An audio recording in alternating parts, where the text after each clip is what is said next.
There was a time. There was a time when a hand to my neck sent killer bees to swarm my head, stinging my chest. This is what you did to me.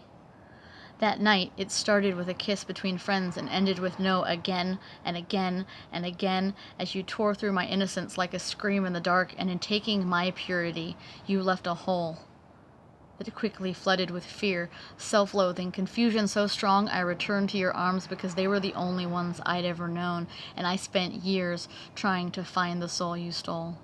Sifting through ideas of desire and love that were born of nothing but hate, nickel and diming my sins like a slot machine, and cheapening myself became an addiction.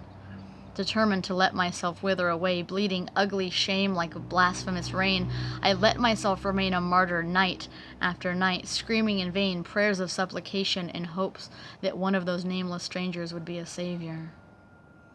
And it's a miracle I'm still alive, but time doesn't judge as it flies, and fly it does, and life has a way of keeping up, and as the scars began to fade, I found myself face to face with the flower you tried to crush, now in full bloom. And she was beautiful. She was powerful. She was forgiving. Her eyes searched mine for the fire I once held voluptuous and free. She imbibed me with a sensuality I didn't know I could express. Her kiss, awakening desire for what I was no longer willing to throw away.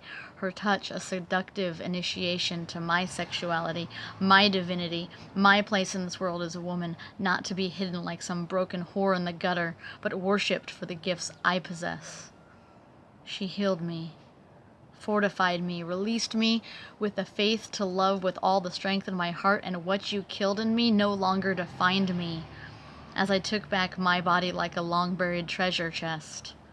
And pleasure, eroticism, sex were no longer skeletons in my closet, but delicacies to explore, textures to wrap around myself, steps in a dance of reclamation, and I danced like I had never danced before, every step a declaration that this flower with her curves and her quirks, her passion, her drive, her dominance, and yes, even her submission, this flower is alive.